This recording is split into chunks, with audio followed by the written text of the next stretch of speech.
is Thursday, March 12th of 2026, and I'd like to call this regular board meeting to order. Mr. Ackerman, can I please get a roll call? Mrs. Will? Yes. Mrs. Powers? Yes. Mr. Wilson? Yes. Mrs. Chestnut? Yes. Mrs. Mason? Yes. Please stand and join me in saying the Pledge of Allegiance. I pledge allegiance to the flag of the United States of America and to the republic for which it stands, one nation, under God, indivisible, with liberty and justice for all. All right, can I get a motion to approve the agenda as presented? So moved. Second. Any discussion? Please call the roll. Mrs. Will? Yes. Mrs. Powers? Yes. Mr. Wilson? Yes. Mrs. Chestnut? Yes. Mrs. Mason? Yes. Now can I get a motion to approve the minutes from the regular board meeting from February 19th? So moved. Second. Any discussion? Please call the roll. Mrs. Will? Yes. Mrs. Powers? Yes. Mr. Wilson? Yes. Mrs. Chestnut? Yes. Mrs. Mason? Yes. And now I'd like to hand the floor over to Mr. Kaufman. Well, thank you. I would love to invite our featured artist from Sipel to come on up. We've got some amazing artwork that Mrs. Casper has helped our young folks create down at Sipel that we want to recognize. So we have 8 featured artists this month, 5th grade all the way down to kindergarten. We're going to start with Nathan Bischoff, and Nathan created the dragon eye right here on the end in kind of the cool colors. Great job, buddy. And I got something for you here. There you go. Congratulations. I want to give a special shout out to Aiden Thompson, who's a 5th grader. Aiden couldn't make it tonight. He's home ill, but his mom assured me he's watching online for his recognition. So Aiden has the dragon's eye right here. Congratulations, Aiden. We also have Stella Wilhoff, a 4th grader. Stella has right here the weaving. Great job.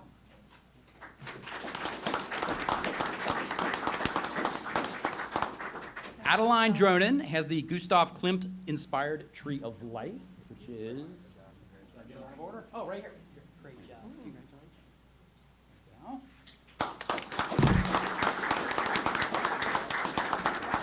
Squishmallows are all the rage, and Mallory decided to sew her own, so she has the sewn Squishmallow here. Congratulations. Navy Phelps is a 2nd grader, and she created the textured piñata. Great job. Summer Kelly, I don't believe is here this evening, but she did the Van Gogh-inspired sunflower. And Summer, if you're watching at home. And kindergartner Natalie Wilson created the beautiful value scale ice cream on the end. Congratulations.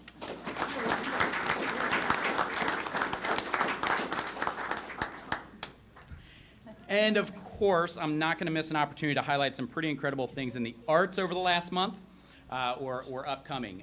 Just as a reminder to everybody, next weekend, a week from tomorrow night, we open Water for Elephants. It is the most ambitious technical production we've ever done. There will be silks and trapeze and giant elephants, and the circus is literally coming to the Zamudio Theater. Tickets are selling very, very fast. So if you have an opportunity, we would love to see you out. We also have a live band again. The response to that last year and in the fall was just so incredible. So we do have a live band again. We're really excited about that. And then I'm going to try to share a few details of the next one without just getting a little bit emotional. This past Sunday, we took our band program to Music Hall to celebrate 100 years of the Milford Band program. And I have to share with you that it was the most fulfilling performing arts experience for our students and our directors and our community that I've been a part of. And we've done some really incredible things.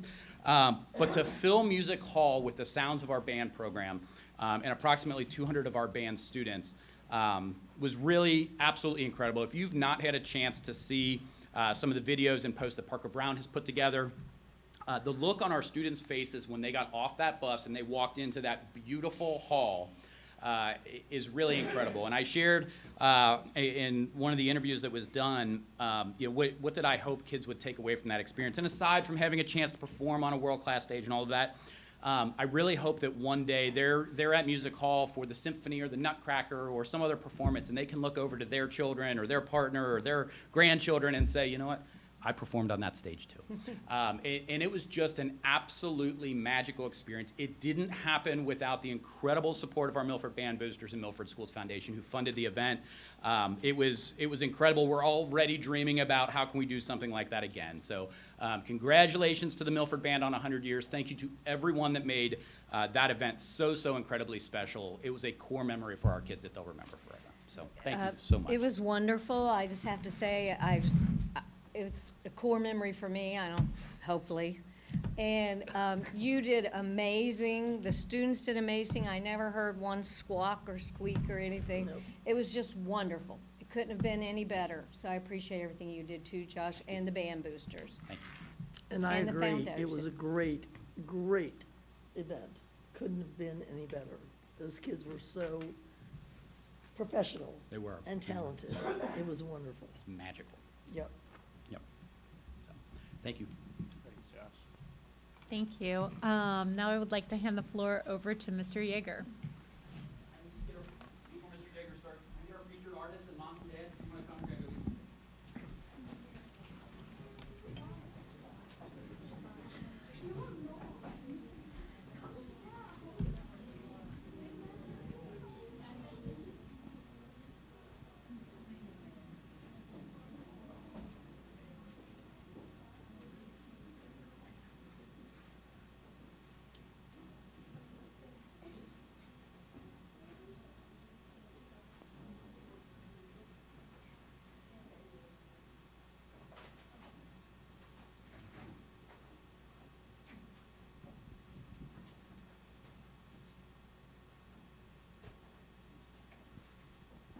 All right, well, we are ready to get started. President Mason, rest of the board, Dr. Fiore, thank you for giving us the opportunity tonight to highlight some of the things going on at Cypelt Elementary. I'd like to start by thanking you for the opportunity to lead Cypelt. 10 months ago, I never thought I'd be here. And things hit in July, and here I am, and it's been a great opportunity, a great growth experience for me, and I work with a dedicated group of people in the building, so thank you for the opportunity. Just want to do a couple of highlights before I put the real stars on. You guys hear us talk all the time. That's the reason we're here. We had conferences this week, so we have conferences going on right now. We just finished up the SOAR Olympics, tried to tie into our PBIS into current events. So we were watching the Olympics during lunch, and then we had some behavior challenges in the hallway where students could earn points for their classrooms. And the winning classrooms chose donut parties, courtesy of Pops, who's one of our sponsors, so shout out to Pops Donuts. They also sponsor our Student of the Month, so each month we recognize 25 students. Each classroom teacher, whether it's a core teacher, an elective teacher, an intervention specialist, speech therapist, they all recognize a student every month for their exemplary work, and those go with our character traits. And so Pop sponsors that too for us. Upcoming events, tomorrow we have a wheelchair basketball event that we're really excited about.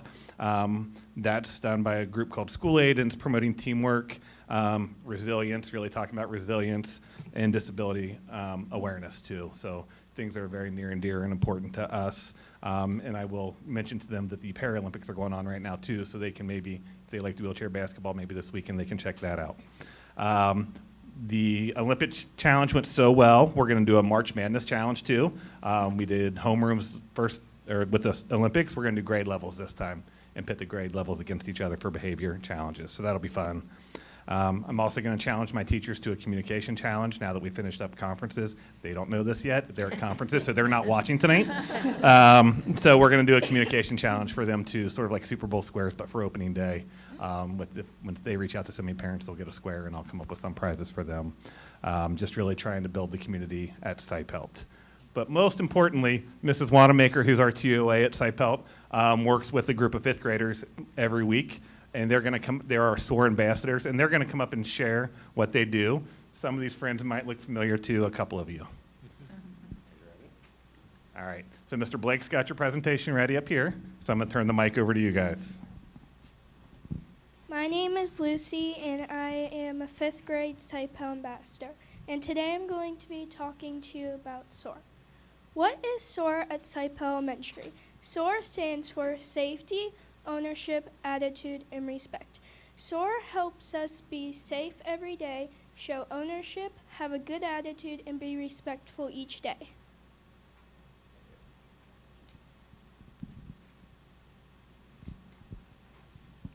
I'm Cade Mason. And I'm Keegan Isles. Our school theme. This year, our school theme is Soaring Out of This World. The theme reminds us when we follow SOAR expectations, we can achieve great things. You can see this theme throughout our school in hallways, classrooms, assemblies, and celebrations.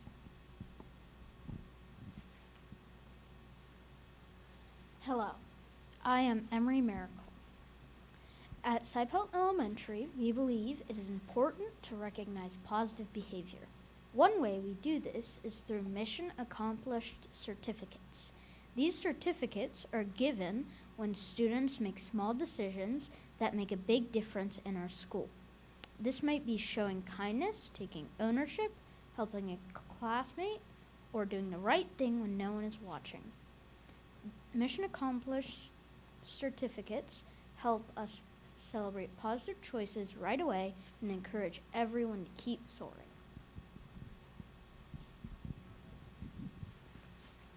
Another way I'm Hannah Wingreed, and I'm going to tell you about another way we recognize soaring behavior. Another way we recognize soaring behaviors is by awarding SOAR points through the classroom dojo. Students earn points by following expectations in all areas of the school, and all staff members can award points when students demonstrate these positive behaviors. Every other week, students can earn rewards such as book tokens, lunch with the principal, wearing a hat for a week, socks for the day, and other fun incentives.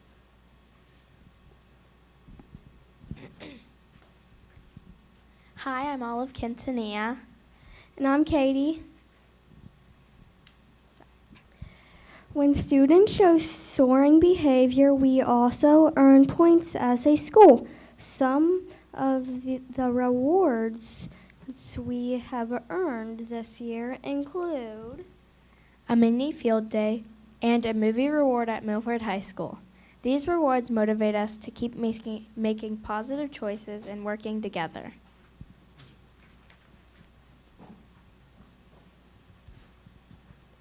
I'm Presley. I'm Nora Scorup. We are both part of the SOAR Ambassador program. Our 5th grade ambassador program has been a wonderful addition to our school community. Each year entrusted 5th graders to apply to serve as leaders within the school. This year we have 19 student ambassadors who meet weekly with Ms. Wanamaker to plan and prepare lessons, Lead classroom meetings on topics like friendship and conflict resolutions. read with kindergarten 1st and 2nd grade students, Assist at school evening events, lead the daily pledge and support school-wide needs. help with tasks such as recycling and other building responsibilities. Our ambassadors play an important role in supporting younger students and strengthening our school community.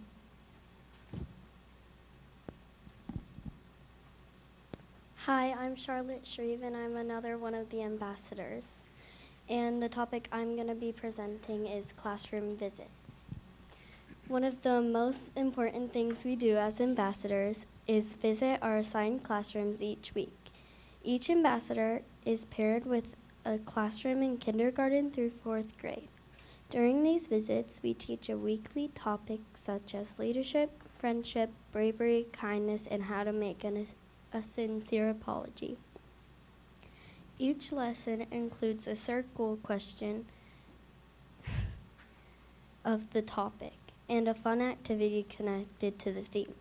These visits help us build relationships and model positive leadership for younger students.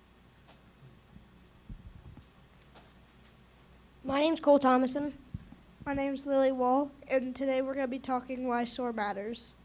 SOAR helps make Cypelt Elementary a safe, respectful, and welcoming place for everyone. It teaches us leadership, responsibility, and respect, skills we'll now use in the future. Thank you for your time and for supporting Cypel Elementary. We're proud to represent our school and be soaring out of this world. So I have a couple pictures of us in action. At the top left, we have one of us reading to the younger grades. At the bottom left is another one of us reading to the younger grades. The top right is one of us doing a class visit, and the bottom left, or the bottom right, is another one of us reading to the younger grades, and in the middle is a group photo of all of us.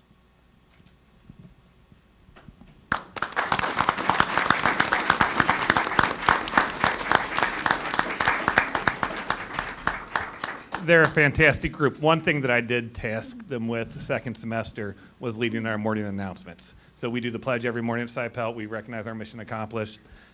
The kids hear me enough. So they come down every morning. They all know how to work the PA now. They just, whether I'm in the office or not, they get started. They lead the pledge and they start that recognition. So Mrs. Wanamaker and I can meet kids where we're needed. That's been a huge help for me.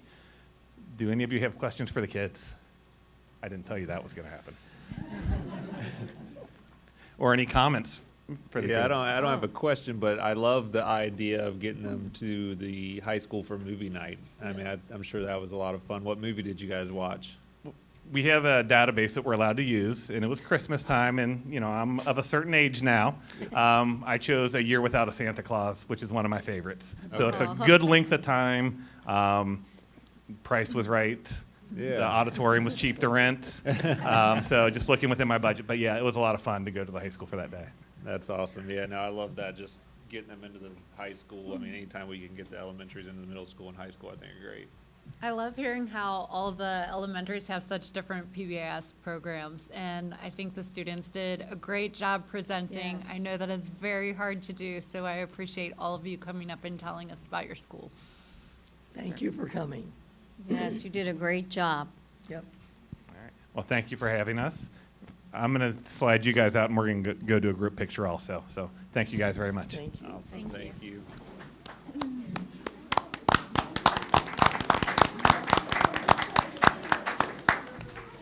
Hey, Emily, that one little girl had the same color. I know. hair. Is that the same? Oh, is she it? knows, yeah. Okay, because your hair's popping, and hers, like, whoever did it did a really good job. Emily does her own. Oh, do you? All right, Mr. Ackerman, do we have any public commentary? We do not. All right, well, moving on to mission moments. For this mission moment, I usually do them, but I am going to turn the mic over to Mary Ann Will. Nice. Thank you. I want to take a moment to recognize a graduate of Milford High School, Captain Louis John Spidell, graduated in 1964 and was in the top 1% of his class. He continued his education at the United States Military Academy at West Point, where he earned both airborne and ranger qualifications. After graduating in 1968, he underwent additional training at Fort Knox, Fort Walters, Fort Rucker, becoming a skilled helicopter pilot. On April 23, 1971, during a mission in the, it's either Asha or Asha, I'm not sure, Valley, Captain Spidell's helicopter crashed, leaving both him and his co-pilot for 48 hours before being rescued. After undergoing surgery for his injuries, Captain Spidell passed away on June 25, 1971. He was awarded numerous honors for his valor and service, including the Distinguished Flying Cross, the Bronze Star, the Purple Heart, Air Medal, and others. In 2012, Captain Spidell was recognized posthumously by the Milford Schools Foundation as a distinguished alumnus. Last week, thanks to the initiative, compassion, and commitment of Larry Lucky, a neighbor and close childhood friend, and to State Representative Gene Schmidt, who introduced House Bill 171, followed it through Senate approval and signature by Governor DeWine, there was a very special ceremony held. The purpose was the official renaming of a portion of State Route 28. The eastbound and westbound lanes of State Route 28 between Castleberry Court and the Happy Hollow overpass will now be known as Captain John Lewis Spidell Memorial Highway, a stretch of highway that is near where Captain Spidell grew up. And I'd like to read a portion of a statement that was given by his daughter, Gretchen, at the ceremonies, to be read at the ceremony. My mother, Ellen, and I extend our heartfelt gratitude and appreciation to each and every one of you for coming out to remember and honor my father, Captain Lewis John Spidell, nearly 55 years after he made the ultimate sacrifice. We send our apologies that we could not be here with you today. My father's sisters, of course, grew up on Route 28, and so it seems fitting for them to represent the family in our stead. We are so blessed that my father's friends, neighbors, and classmates continue to remember him.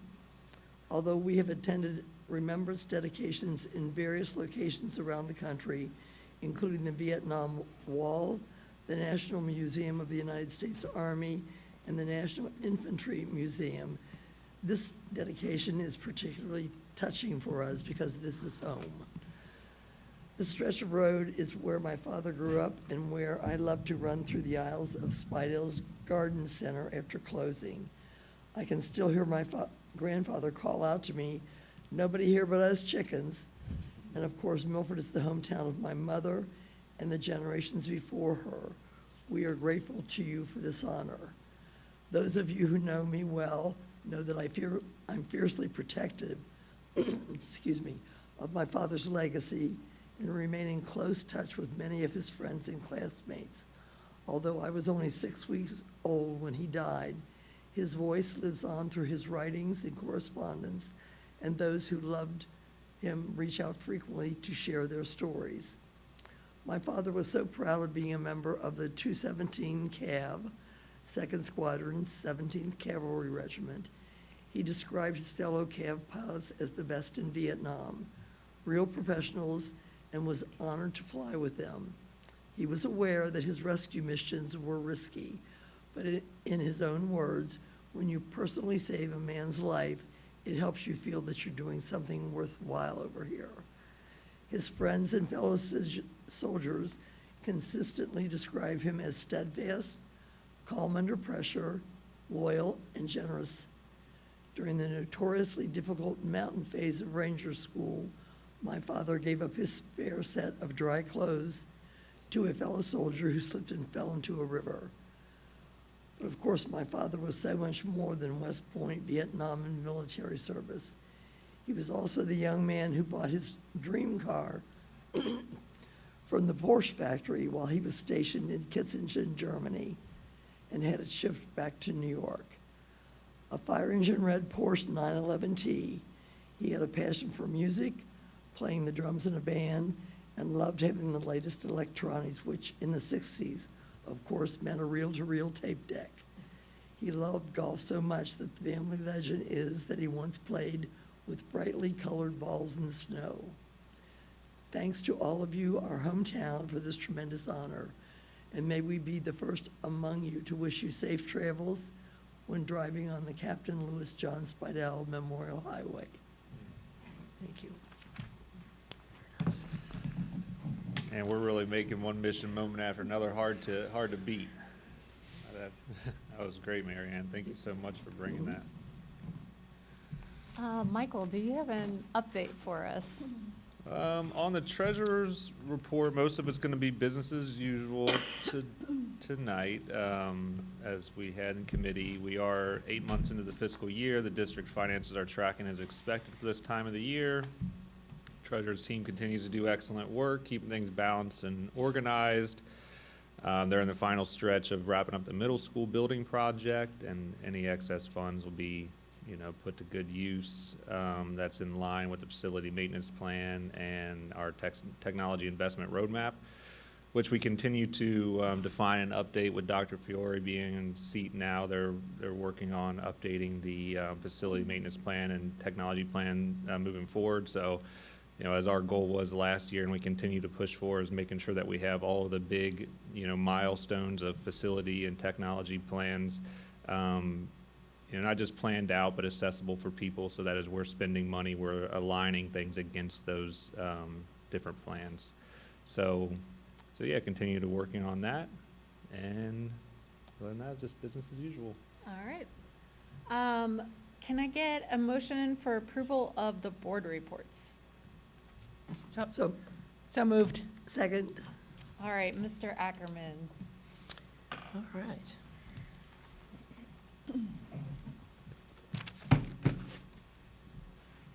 Madam President and members of the board, thank you for this opportunity to present to you a snapshot of the district's finances through February of fiscal year 26. Yes, we are 8 months into this fiscal year. So on our first slide, what you'll see right there, this is our reconciliation. So you see right in here that we have balanced as far as our operating account to our state software. And then payroll has balanced as well. So obviously that's very important, or you can't move on to the next month. The next slide, now this is our investment report. And if you look at the fourth column, you'll see what we've earned year to date, and it's a little over $2 million. And then for the month, we have earned a little over $348,000. So we're still earning money, which is good, considering that the interest rates are starting to go down. So we'll keep an eye on that, but for the most part, I am very happy with what we're doing there. And then in our next slide, here is a snapshot of our 5-year forecast. So what this is right here, this is the 5-year forecast, and then over here in the last column, this is how we compare year to date. So you can see right in here, 6.010, that we are speculating a deficit spending of $1.9 million. And year to date, we are actually deficit spending $6.9 million. Now, I know that sounds bad, but please keep in mind that we actually receive 2 settlement payments a year, property tax settlements. We receive one at the beginning of the fiscal year around September, and we don't receive another one until April. So this is why it's so important that we follow our 90-day cash reserve policy so that we can continue in business without a problem. So seeing as how we, even with deficit spending of 6.9, we're at 23 million, which is above the 90-day policy, that means we're good. So a little light on top of that dark mountain. All right, so here is our, this is a nice graph. This is our revenue, and you'll see our local revenue from fiscal year 24, 25, and 26. Now again, you're probably asking yourself, wait a minute, why have we declined? Well, this was an anomaly in fiscal year 24. We actually have, at that point in time, already received our second settlement for the year. So it's going to make it look like we haven't done much between 24, 25 to 26, when actually it's not fair to compare.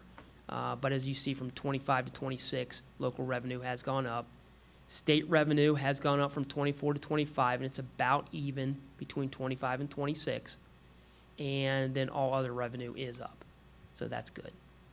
And then the next slide, you'll see our expenditures. And you'll see salary and benefits, where salary and benefits have gone up from 24 to 25 to 26. But again, what we have to keep in mind is right in here, we've had a lot of retirements in the last year.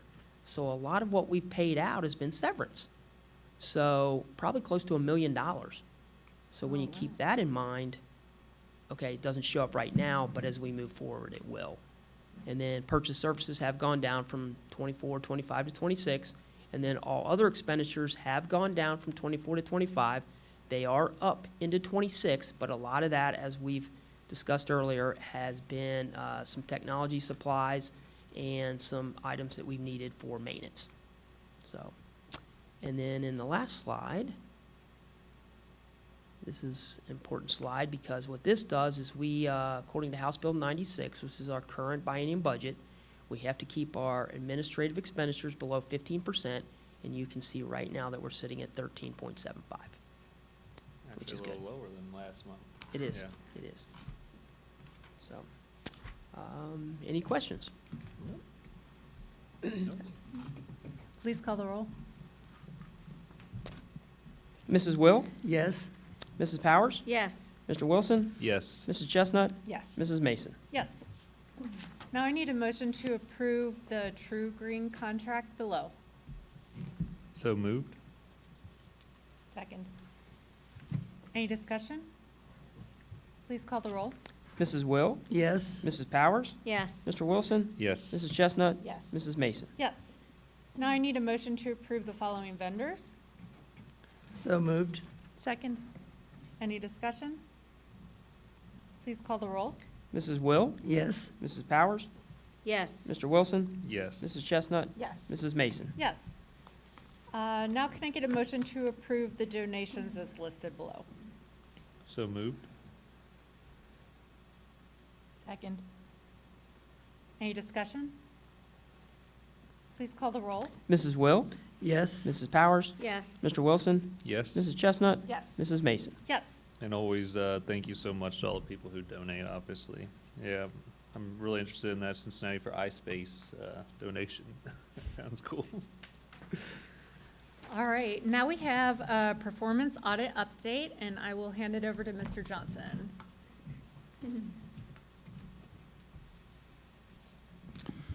Thank you, President Mason. One of the areas that the state performance audit looked at was our facilities. And this is just kind of a snapshot of what we do on a daily basis across the district. Our buses drive almost 3,300 miles a day. Our district is 31 square miles, and we maintain and clean almost 1 million square feet every day. Our food service department provides lunches, 1,974 lunches to Milford students, but including our outside districts, it's a little over 6,300. And these numbers do not include a la carte. These are the full lunches that we provide. Breakfast, about 270 for Milford, over 1,800 across all our districts. We have approximately 5,754 students in Milford, 744 staff members, and the daily investment in each student's education is $85 per student per day. So it's just kind of a snapshot of what we do and, you know, kind of the breadth of the operation that we've got across this district.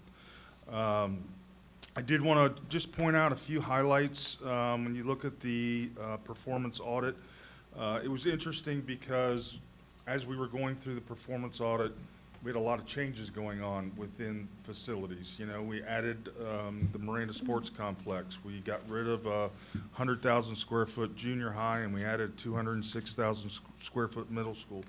So they looked at a number of different, they kind of compared more than 1 year, unlike some of the other areas they looked at. We are, without a doubt, spending less per square foot than our peer averages. And that even becomes a little bit less when you look at the added square footage that we've done. So from 24-25 to current, we were 6.8 FTEs less than our peer average. It actually showed our custodial staff like a half a FTE above, but one of the things I like to point out is our custodial staff does do some light maintenance. So they kind of blur a little bit between, you know, they'll change out light bulbs, they'll change out filters sometimes for us, and they will do some light maintenance. And again, our grounds people, they showed us 3.8 people less than our peer average, but our grounds people also, they do more than just grounds. You know, obviously in the summertime, yeah, they're cutting grass. But when you get into the winter time and when grass isn't growing, they're doing some other things. So with our new square footage for this 25-26 school year, we were actually 8.7 FTEs below the benchmark.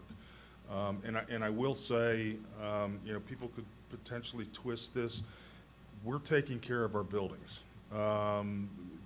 You know, we had the preschool, we had Milford Junior High that we've known for 10 years that were going to be replaced. Did we Band-Aid things sometimes instead of doing a full replacement? Yeah, because we knew that, you know, within 5 or 6 years, you know, that those buildings were going to go away. So we didn't want to put a 30 or 40-year roof on the junior high. We put a 10-year roof on the junior high when we needed to do it 10 years ago. So we've tried to, you know, be fiscally responsible with managing those dollars, knowing what the long-term, you know, look was going to be. Overall expenditures, again, we were down 8.2%. The one thing I do want to point out to the board, the last 3 years have been incredibly busy for myself, you know, my team, designing, building the middle school and everything on that campus, including the Marina Sports Complex. So some of the summer projects, some of the capital outlay that we would typically do, usually in the summer, we kind of pushed down the road a little bit. I know we talked about some asphalt projects. Mr. Ackerman, in my stead, since I wasn't here last week, kind of talked a little bit about what we're looking at doing. So some of those summer projects that we haven't been outlaying capital on just because we didn't have the capacity to really do it, some of those numbers are going to go up. If you look at these numbers, you're like, you're 76% less. Well, all right, well, we just kind of pushed some things off for a couple of years, and we're going to start catching up with some of those things. So, you know, we're looking at a budget of about $1.3 to $1.5 million in asphalt projects this summer, for example. Which again, we're looking at the savings that we've got out of the middle school covering, you know, those costs. You know, kind of getting back on track just a little bit with some of those capital projects. So those are the things that we're working on right now. So all in all, I think I just want a shout out to my team. I think they do a great job, you know, with limited, I don't want to say limited resources. That's not fair. I think we do provide them with the resources they need to do to get their job done. But going all the way back to 2012, when we failed a levy and we dropped some of our custodial coverage, we never brought that back to where it was pre-2012. And I think if you walk through our buildings and you take a look at how well they're taken care of, how clean they are, I think it's really amazing what they do with the time they have. So I've got a great team that works for me. I think they do a great job. And I think that's why we see these numbers, you know, and we're able to do that with maybe less than what some other districts do. No, I think it's a phenomenal piece of the report, obviously, you know, coming in under, and I mean, all the things that you show up there, Jeff. I mean, it's astounding when you see it put in that way with that many meals going through our food services, and just the idea of the buses and all the things that are being cleaned. So the idea that we're doing it with a little bit less than our peer districts and doing it at the level that you guys are doing at is really, really good. Yeah. And obviously, like you said, supporting them, we support them. You know, we support your department as much as we can, but the idea that we're not actively trying to add to match that and continuing to execute the way you do with the staff that you have is great for our district. Really appreciate that. And I spend a lot of time in all the buildings, and they are always immaculate and clean, deep cleaned, you know, so I really appreciate that. Thank you. And it's like they're always there. Like I was at a father-daughter dance, and like they're just around, just you know, with taking out the trash. Like there's always around. So I'm surprised there isn't 50 of them. Good job. Thank you. Are we allowed to ask other facilities? Can we get an update on the stoplight? They're working. They're digging. They are digging. Unfortunately, the water line they were supposed to tie in today did not go as expected. So I think, sorry, Dr. Fiore and Mr. Ackerman, you don't know this yet, but we're going to have another water shutdown next week. But it's coming along. They have ramped up their manpower. I got kind of a rough schedule update today. Asphalt plants, for the most part, aren't looking to open up until mid-April. So my gut tells me, I'm not super experienced with road work, right? That's why we had the Claremont County TID do it. I think we're probably talking mid-May until it's done. They're going to start curb work in the next week or two. And then, you know, once the curb work gets done, they'll look at, you know, kind of early to mid-April when those asphalt plants open up to get a base course down of asphalt. They're working on the turn lanes themselves. If you look close, the pads for the light itself have been poured out at 131 and Eagles Way. So they're continuing to work, and, you know, just pray for dry weather. They obviously weren't out there yesterday, but they were out there today, and so it's coming along. It's obviously the winter really hurt that project with the early onset of snow and closing of asphalt plants, so they didn't get near as much work as they had anticipated before the holidays back in November, December. But they're progressing, and you know, rather than 1st April, mid-April that I was hoping to be done, I think you're probably talking more like, and again, this is me guessing. Nobody's given me this date, but I think you're talking sometime in May. It's coming. We've waited 10 years, right? We have waited a long time, and it's kind of the last vestige of, you know, I've told people for 3+ years now that it's going to be a pain in the neck to get there, but once we get there, it's going to be really nice. And, you know, this is kind of the last, it's a pain in the neck to get there, but when we get done, it'll be nice. They're also, I'm working on, one of the last things as part of our middle school project is widening Eagles Way. That kind of jumped up on us as far as there's not enough room at the end of Eagles Way for 2 turn lanes out and 1 turn lane in.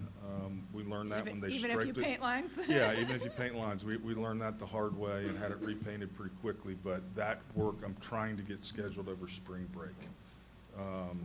Not 100, I don't have confirmation of that, but that's what we're trying to work on, is see if we can get as much of that done over spring break to minimize the impact of staff, students, and parents along Eagles Way. Is the Wolf Pen section and this section, are they run totally separately, or should they both be done similar time? Both of them, it's the same contractor. Okay. It's you know, they've got different crews on different sides of it, so. And will we get different timing? Will we always have an SRO exiting on Wolf Pen, or is it TBD? My hope is that once the new controller and everything is put in, both at 131 and at Wolf Pen, is that we will be able to program that light like we had before construction. Okay. And that we won't need an SRO out there at that light on a daily basis.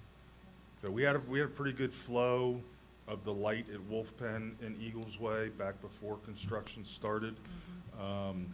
So part of what got removed was the controller and everything. So we'll work with the county on trying to get that timed up so that we get the flow of traffic leaving. I know it tends to back up Wolf Pen a little bit, but at the end of the day, the quicker we can get people off the campus, the quicker that the flow of Wolf Pen and 131 gets back to normal. Absolutely. Anything else? All right, thank you. All right, thank you. Now we need a motion to approve the resolution to authorize filing of Board of Revision complaints. So moved. Second. Any discussion? Please call the roll. Mrs. Will? Yes. Mrs. Powers? Yes. Mr. Wilson? Yes. Mrs. Chestnut? Yes. Mrs. Mason? Yes. Moving on to superintendent's business. We have some policies that we need to approve. I need a motion to approve policies KMA, KGR, KGE1, and IKCR. So moved. Second. Any discussion? Please call the roll. Mrs. Will? Yes. Mrs. Powers? Yes. Mr. Wilson? Yes. Mrs. Chestnut? Yes. Mrs. Mason? Yes. Now I believe Dr. Fiore has an enrollment presentation for us. Yes. Make sure this thing's working. Okay. Since I got here, there's been lots of discussions about enrollment and enrollment declining. So I've been working with our team to dig into data and try to see exactly where our kids are going if they're not coming to us here in Milford. So I wanted to share some of that information with you tonight, just as we begin thinking about how we can keep as many kids here and maybe encourage some families to return. So, where's the, okay, you got it. Okay. All right. So first off, I wanted to say that there is all kinds of different numbers you can get on enrollment, okay? And so you'll see Jeff had a different number in his presentation. So it's different, the kids on any given day, the bodies that fill our schools. And then there's these things called FTEs, which are the full-time equivalent like students, right? So if a kid moves in and a kid moves out, they're a portion of a kid, okay? So it sounds weird, there's no portions of kids, but that's kind of how they do it. So I tried to look at what information that is consistent with what Doug shares each week. And this is what we get from our financial payments through the state. So if you can log in and get those from the foundation payments, and when we're looking at enrollment. So my numbers are a little different. Mine are more like the kids that we get paid for, and those are full-time, the FTEs, versus what Jeff presented, which was like the amount of bodies in our school right now. So if you look, we have had a decline of about 1,000 kids, 1,080 kids since the 21-22 school year. So if you look, we had 6,177 kids in 21-22, and then as of February, we had 5,097 kids. So that's a good difference. So I started, you'll go to the next slide. I started looking at, where are these kids going? So I started digging into started with open enrollment data. Are our kids open enrolling to other public schools? Is that where they're going? And if you look, looking at some similar data in the 21-22 school year, we had about 85 kids that open enrolled out to other districts around us. And right now we have 89. So that's not a significant difference. That wasn't like that huge eye-opener of where our kids are going. I thought it was interesting to see of those 89 kids where they're going, and 46 of them are going to Goshen. That's the district that we seem to be the most kids open enroll out to. So not a significant, really no difference there for kids. So that's not really the bulk of where they're going. Next slide. Community schools data. This is another area, if parents choose, they can enroll their kids in community schools. So in 21-22, we had 104 kids that attended community schools, and now we have 174. So if you look, there was, kind of a steady incline, but then last year to this year, there was a 46 student increase, or close to that, 47 student increase, or 46. Anyway, so if you look at those kids, I was trying to figure out where exactly did the increase come from, and it's mainly in our high school. So then I started looking up, there's where all the kids go. What types of schools are they? So a lot of those schools are online schools or virtual programs. So looking at in our high school right now, we have 83 students that are part of that 174 in the high school, and 76 of those 83 kids attend an online or virtual school. So that increase that you see from last year to this year is pretty much all high school kids, a lot of juniors. I'm not sure exactly why. It was 3 in the 9th grade, 13 in the 10th grade, and 18 in the 11th grade. So just trying to figure out where they're going. Most of those kids were high school, and all but maybe 7 are in an online virtual school. Next slide. I don't know why. Sorry. Non-public enrollment data. So when you look at this is not specifically Milford kids yet. So this was looking at, of the schools around us, looking at Miami Valley Christian, Milford Christian Academy, St. Andrews, St. Bernadette, St. Columbian, St. Mark's, St. Thomas, St. Veronica, and all these schools. In 21-22, we had 1,987 kids that attended those schools. Not just Milford, just any district sent that many kids to non-publics. So if you look now, there's 2,791 attending those schools. So that is a pretty good, increase of kids that are now going to non-public schools that didn't go. So if you go to the next slide, it's hard to get the exact amount of kids that go to non-public because that isn't something that we can access in its entirety. What we can access is how many kids take the Ed Choice Expansion Scholarship. So that's 853 that we know of that leave Milford and go to a non-public school. So there's a big increase in all the non-public schools around us. We don't know that they're all our kids, but what we know is that at least 853 kids leave us and they go and they take the scholarship and they're going to non-public schools. So I thought it was interesting to see what grades they're in. So if you look, we have 86 kids that are in kindergarten, so that's the biggest one. And you can see on down, first is 58, second 68, third 68, and so on. But that's kind of the breakdown of the kids that we know, 853, are leaving Milford and going to non-public schools. That is a significant change since about 21-22, where we had 66 students that took the scholarship. But then there was the Ed Choice expansion that expanded the rules around who could get the Ed Choice voucher, which now we're at the 853. So we are losing a lot of kids to the non-public schools. And again, that may not be all of them. That's just the ones taking the scholarship.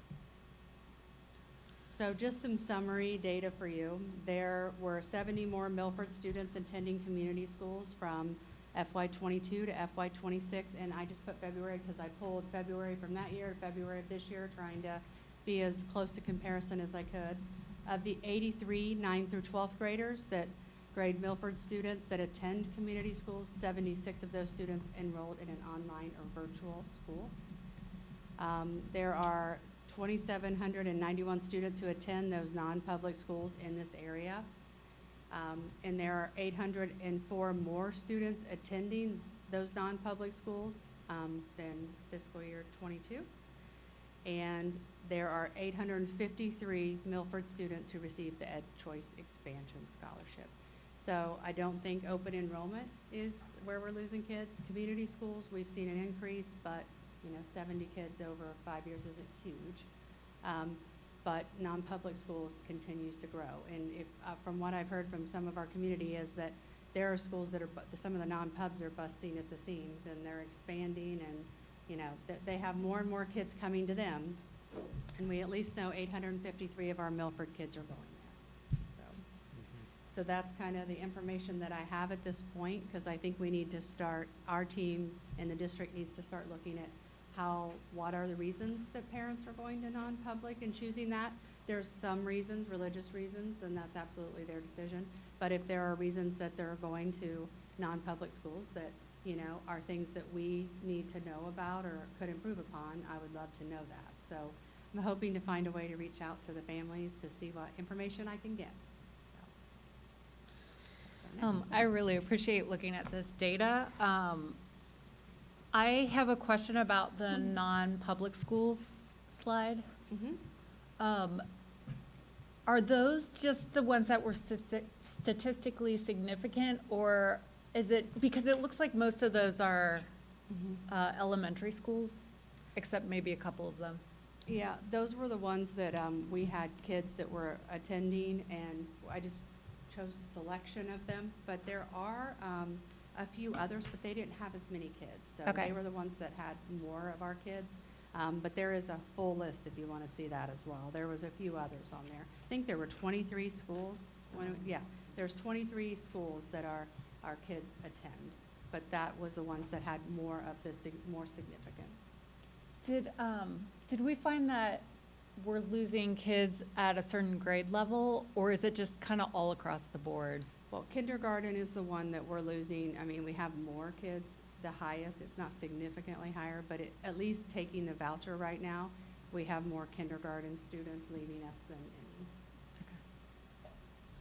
And I'm not 100% sure if how many are not taking the voucher that are also going. That's just the ones that are taking the Ed Right. Choice.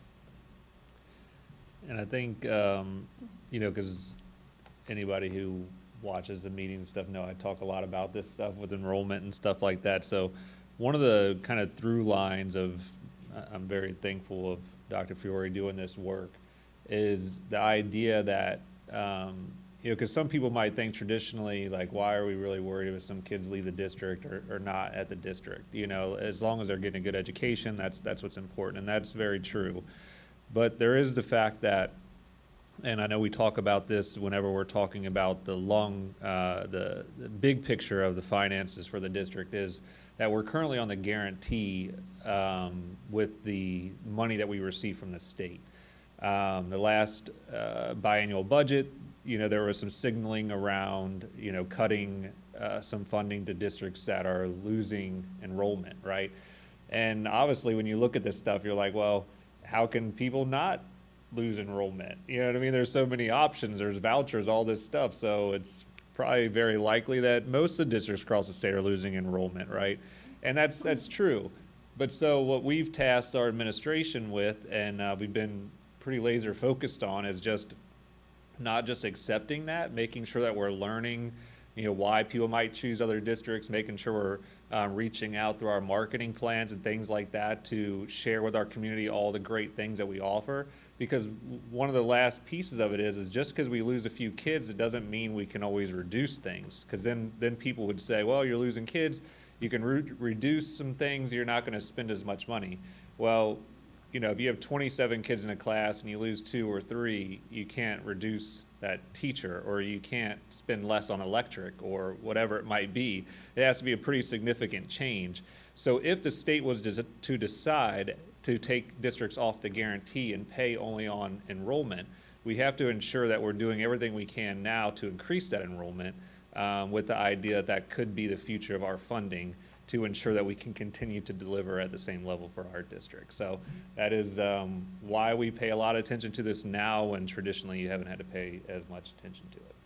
Well, it's also helpful to all of that, but it's also helpful, I think, to look at this data and find the reasons why people are leaving our district, because if it's something that we can change to better serve the needs of our community, that's something that will help us with future planning for all of our, whether it's education or just something else that the school provides. And I think that that's a very valuable thing to look at.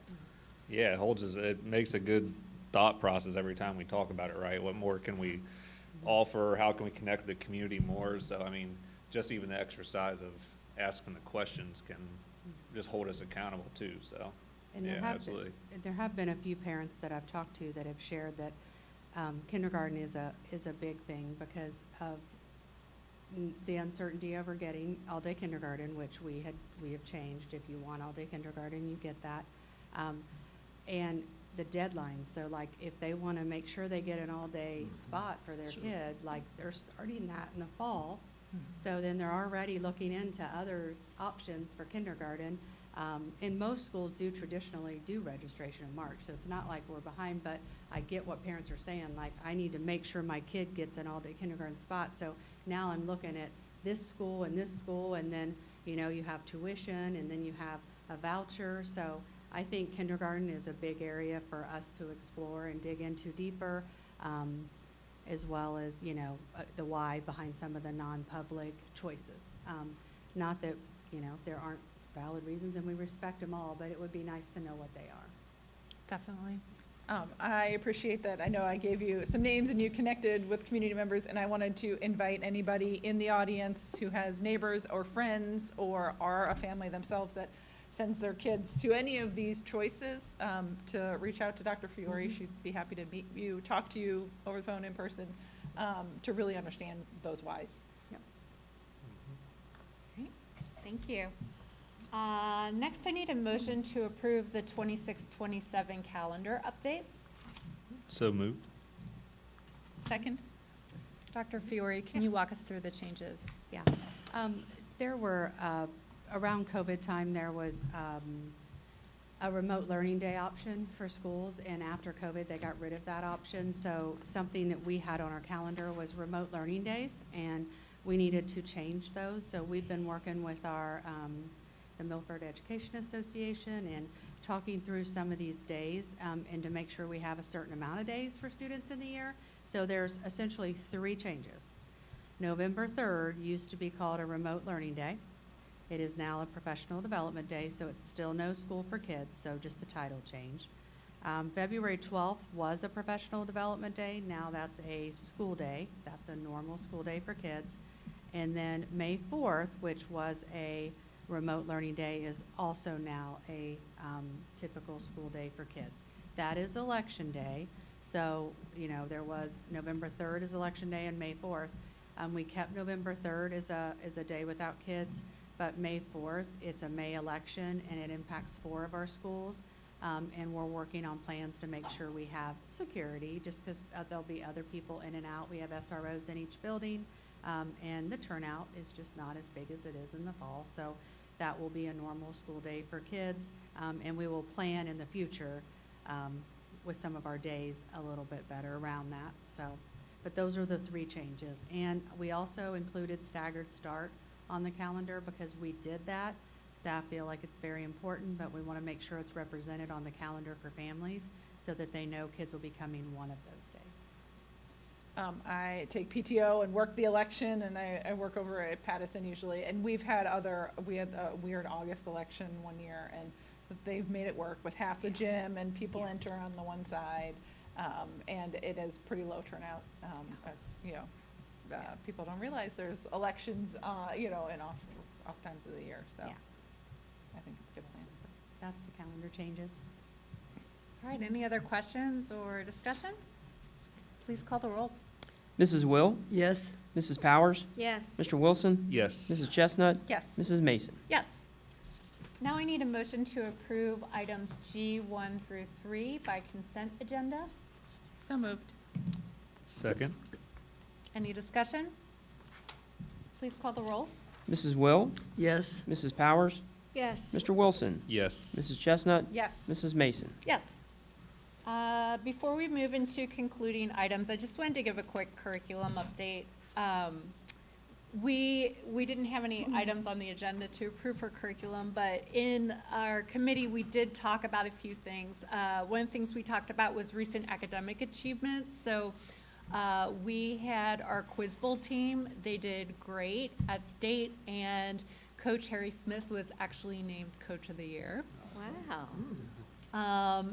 We talked about our teaching professions program, which it's an amazing program, and it's one of the older teaching profession programs like in the state. So it continues to prepare many students who later return to teach in our district, which is just really amazing. And also we're exploring career interest in aptitude student data. We do this all the time to determine areas of need for career exploration and career pathways. And then we also reviewed the proposed bell schedule for the high school, focusing on increasing instructional time while ensuring that the flex activate period is structured in a way that supports learning effectively. So that was update from curriculum. Do we have any public participation? We do not. All right. Can I do a quick discussion, a little bit out of order discussion? I attended the Southwest Regional Ohio School Boards Association last week, and Myra was going to join me, but she was sick, so I appreciate not sharing her germs with me. But I accepted this award to us. It is the I'm proud to recognize Milford Exempted Village Schools as a 2026 Gold Level Effective School Board. So what this means is there's a whole list, A through Z, as a matter of fact, things that make effective school boards. It's things like regularly reviewing your policy, having committee meetings, working with goals with your superintendent and your treasurer. And so Emily and I wrote this up and submitted it, but I think it's just really good recognition of the work that we do as a board with our administration every year. So. And it's nice too, because it just keeps us on track. If we see those 26 things, we want to make sure that we don't have any holes in that and that we're working effectively as a board. So it's just a nice reminder. Mm-hmm. Thank you to both of you guys for always keeping us on task with the awards that we can get. Especially a certain Emily. Yeah. Does anybody else have any discussion? I don't have a discussion, I just wanted to share that last Friday, as a member of the Milford Schools Foundation, the Committee for Scholarships interviewed 14 of Milford seniors for scholarships. And like the last 3 years, I walk out at the end feeling good about the future of the world. Our children are so prepared, they're so thoughtful. We give them some little bit of trick questions, a couple of them even called it a trick question. And they just come up with the most thoughtful, kind, really well-considered answers. And they're well-rounded, and it's a pleasure to do it, and I want to encourage seniors to apply next year. The rest of the committee will get mad about that, but we want you to. Definitely, that's a great thing. Well, I have a couple items for informational purposes before I ask for a motion to withdraw to executive session. For the first one, we have a board retreat coming up, and that is going to be, this says March 12th, is that right? 28th. Okay. It's March 28th, and that's just where we do some goal setting and work together as a board to make sure that we are working together effectively as a board, and so that we're all on the same page. And then our next regular board meeting is going to be April 16th, and that's at 6 p.m. right here at 1099 State Route 131. And then I just wanted to let you know that we will be moving into executive session. We'll be coming back here to dismiss, but we will not be having any discussion or voting on anything. We'll just be dismissing from here. So with that, I would like a motion to withdraw to executive session for preparing for, conducting, or reviewing negotiations or bargaining sessions with public employees concerning their compensation or other terms and conditions of their employment. So moved. Second. Any discussion? Please call the roll. Mrs. Will? Yes. Mrs. Powers? Yes. Mr. Wilson? Yes. Mrs. Chestnut? Yes. Mrs. Mason? Yes. Ooh,